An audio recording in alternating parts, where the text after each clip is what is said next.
Welcome to Time News Studios.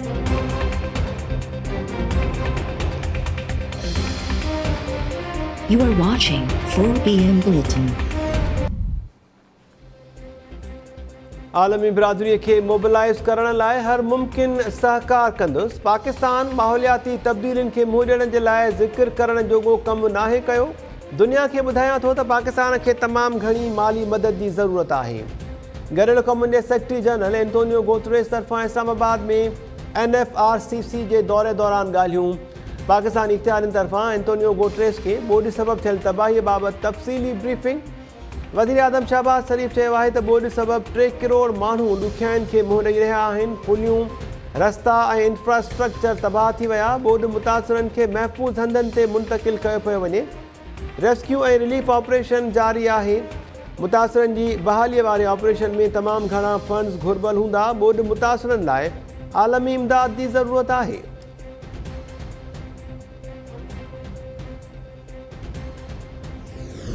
May I ask you two questions? I've read in the press in the last 2 days that there was a lake in which you were worried about is it controlled? Has a total capacity of 125 feet it could rise to. It rose to 124 feet. Therefore, we had to apply breaching sections at 2 places. The water is out. It has flooded 5 tehsils. Almost 164,000 people are affected in that area. The situation is still fluid. We still have boats in the area rescuing people. However, there is a glimmer of hope as of today that we have broken the national railway line as well as the national highway N55, and the water has started pouring into the Indus. This will take about a week to stabilize. But because the water is coming from Balochistan, we feel that our danger period will still lurk for another month or so. छा मंसूर ढंढ मां अञा बि माण्हुनि खे ख़तरो आहे? गॾियल क़ौमुनि जे सेक्रेटरी जनरल एंटोनियो गुतेरेस जो ब्रीफिंग दौरान सवाल। NFRCC जे मेजर जनरल ज़फ़र इक़बाल जवाबु ॾींदे चयो त मंछर में पाणी जी लेवल वधण खां पोइ 2 कठ हणी पाणी जो दबाव घटायो वियो आहे। सेक्रेटरी जनरल ॿियो सवाल पुछंदे चयो त छा अञा वधीक बरसातुनि जो ख़तरो मौजूदु आहे? मेजर जनरल ज़फ़र इक़बाल चयो त 25 सेप्टेंबर खां बरसातुनि जी अॻकथी आहे। फ़िलहाल इन बरसाती सिस्टम जो रुख़ भारत ॾांहुं आहे, पर माहौलियाती तब्दीलियुनि सबबि इहो असां ॾांहुं बि अची सघे थो।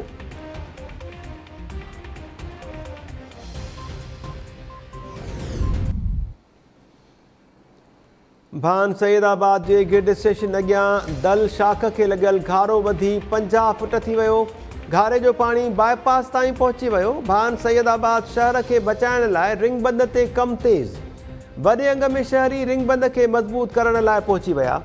ॻरी मशीनरी ऐं मिटीअ सां भरियल बाचकनि ज़रिए रिंग बंद ॿधण जो कमु जारी।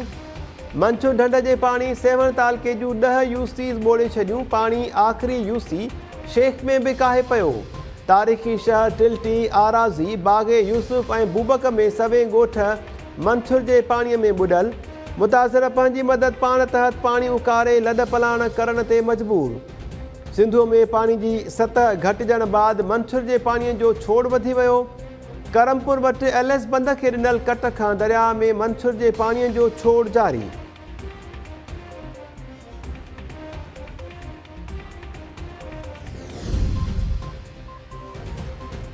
वज़ीर आज़म शहबाज़ शरीफ़ ऐं वफ़ाक़ी घरू वज़ीर राणा सनाउल्ला गुम थियल शहरनि जे केस में इस्लामाबाद हाई कोर्ट आॾो पेश। वज़ीर आज़म शहबाज़ शरीफ़ अदालत में शहरनि जो मामिलो हल करण जी ख़ातिरी कराईंदे चयो त आवाम ऐं अलाह खे जवाबदाह आहियां। पंहिंजी ज़िम्मेवारी पूरी करण जो मौक़ो ज़ाया न कंदासीं। Chief justice Athar Minallah remarks ॾींदे चयो त रियासत जी ज़िम्मेवारी आहे त माण्हुनि जी तकलीफ़ जो अज़ालो करे। हिरासती मर्कज़नि मां माण्हू बाज़ियाब थी रहिया आहिनि, पर को बि एक्शन नथो खयो वञे।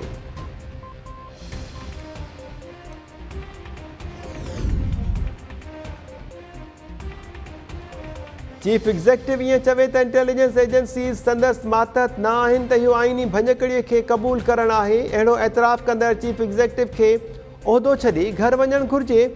को चीफ एग्ज़ेक्टिव पंहिंजी बेवसी जो बहानो नथो करे सघे। इस्लामाबाद हाई कोर्ट में गुम थियल शहरनि जे केस ते ॿुधणी दौरान चीफ जस्टिस अतहर मिनल्लाह जा रिमार्क्स। कानून जो वफ़ाक़ी वज़ीर सेनेटर आज़म नज़ीर तारड़ अदालत में पेश। पीपल्स पार्टी अॻवान फरतुल्ला बाबर जे दलीलनि ते चीफ जस्टिस रिमार्क्स ॾींदे चयो त अहिड़ो जवाज़ ॾियण जो मतिलबु त तव्हां चई रहिया आहियो हिते रियासत अंदरि रियासत आहे। अदालत कानून जे वफ़ाक़ी वज़ीर खे चयो त को अहिड़ो फोरम ॿुधायो जेको गुम थियल शहरनि जे वारिसनि लाइ हर वक़्तु दस्तियाब हुजे। हुकूमत खे गुम थियल शहरनि जे मामले बाबति कानून साज़ीअ लाइ 2 महीननि जी मोहलत।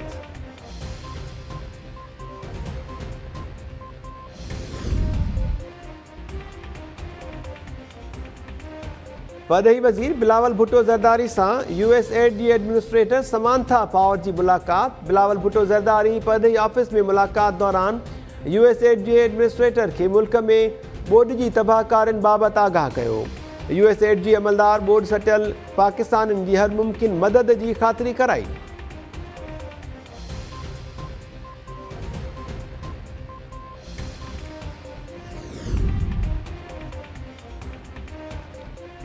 लाड़कानो जी म्यूनिसिपल स्टेडियम में ॿोॾि मुतासिरनि जे लाइ क़ाइमु ख़ैमा बस्तीअ में बुनियादी सहूलियतुनि जी अणाठ। काढ़े जी गर्मीअ दौरान ख़ैमनि में तरसियल ॿोॾि मुतासिर खुराक, पीअण जे साफ़ पाणी ऐं दवाउनि लाइ परेशान। कैंप में हालत ख़राब थियण बाद गोरहारी औरत खे मोटरसाइकिल ते इस्पताल नियो वियो। इंतिज़ामिया गोरहारी औरत खे इस्पताल नियण लाइ एम्बुलेंस न ॾिनी। ख़ैमा बस्तीअ में तरसियल ॿोॾि मुतासिरनि तरफ़ां इंतिज़ामिया खे सार लहण जी अपील।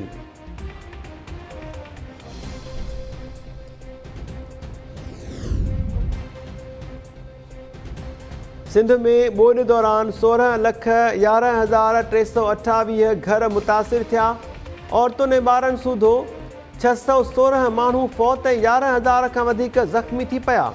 48,483 चौपाए माल खे नुक़सानु पहुतो ऐं 44,28,000 एकड़नि ते पोखियल फ़सुलु मुतासिर थियो। सुध समाज जे वज़ीर शर्जील मेमन तरफ़ां कराची में प्रेस कॉन्फ्रेंस दौरान ॿोॾि सबबु थियल तबाही जे तफ़सीलनि बाबति ब्रीफिंग। शर्जील मेमन चयो आहे त हर ज़िले ऐं तालुके में मेडिकल टीम्स कमु करे रहियूं आहिनि। ॿोॾि मुतासिरनि में 1,73,000 ख़ैमा, 1,29,000 तरपाल ऐं 13 लख मच्छरदानियूं विरहायूं अथऊं। पाणी नेकाल थियण बाद बहालीअ जो कमु शुरू कयो वेंदो।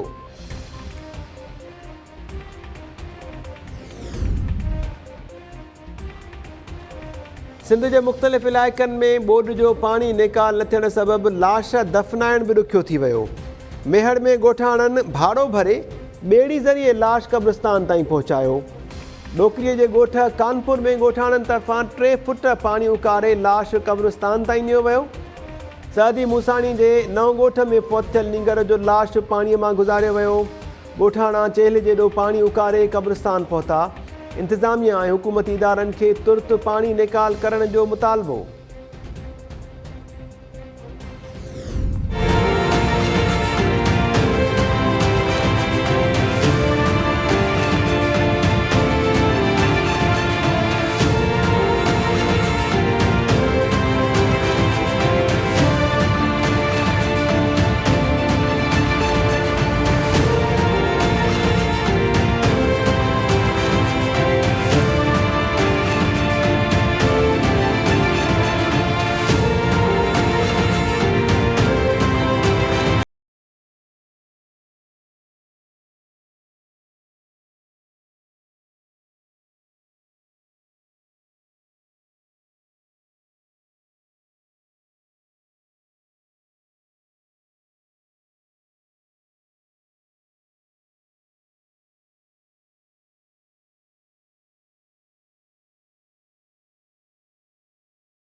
मेहर तालके में 9 खां 10 फुट ॿोॾि जे पाणी तबाही मचाए छॾी। सवें ॻोठ वसंदियूं, वेढ़ा, घर ऐं दुकान पाणीअ में ॿुॾल।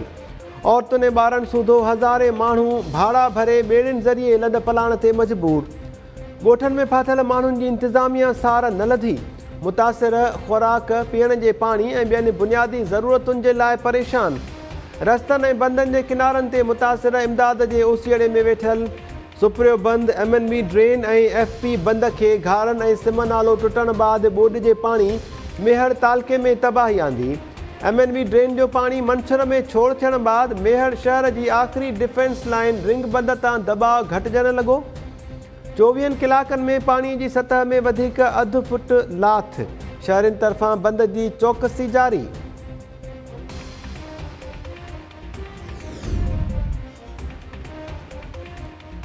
हाकड़े ढोरे जा कुदरती लंघ बहाल न थियण ऐं LBOD में चाढ़ सबबि नवकोट शहर तां ॿोॾि जो ख़तरो न टरियो। पाणी बंदनि खां ओवरफ्लो थियण बाद झुॾो ऐं कलोई जा बैराजी इलाइक़ा ॿोॾनि लॻो। नवकोट जी चैन कॉलोनी सूधो झुॾो ऐं कलोई तालके जा केतिराई ॻोठ ॿुॾी विया। हाकड़े तां दबाव घटाइण लाइ LBOD खे 0 पॉइंट वटि कट ॾियण तां पीपल्स पार्टी MPAs में तकरार जारी। वॾे वज़ीर जे ख़ासि मुआविन पोंजूमल भील ऐं MPA तारिक टालपुर तरफ़ां कट जी हिमायत।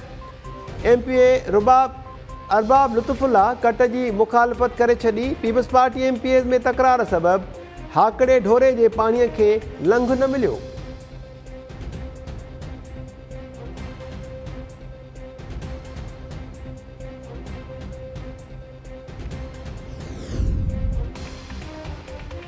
कंडियारो में आबपाशी खाते जे अमलदारनि कंडियारो शहर खे बचाइण लाइ रोहिणी कैनाल जा दर बंदि करण ते 1000 खां वधीक शहरनि ते दहशतगर्दीअ जो केस दाख़िल कराए छॾियो। केस में सियासी समाजी अॻवाननि सूधो केतिराई शहरी जवाबदार नामज़द। केस में आबपाशी खाते जे अमलदारनि इल्ज़ाम हयो आहे त 1000 खां वधीक जवाबदारनि रोहिणी कैनाल जा दरवाज़ा बंदि करे सरकारी कम में मुदाख़लत कई। केस दाख़िल थियण बाद पुलिस शहरनि ख़िलाफ़ वठ पकड़ शुरू करे छॾी।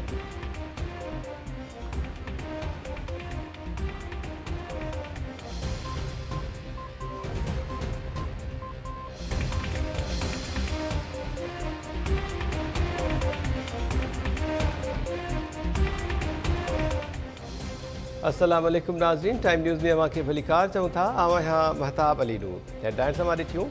बुलेटिन सां गॾु हाज़िर थियूं था शॉर्ट ब्रेक खां पोइ।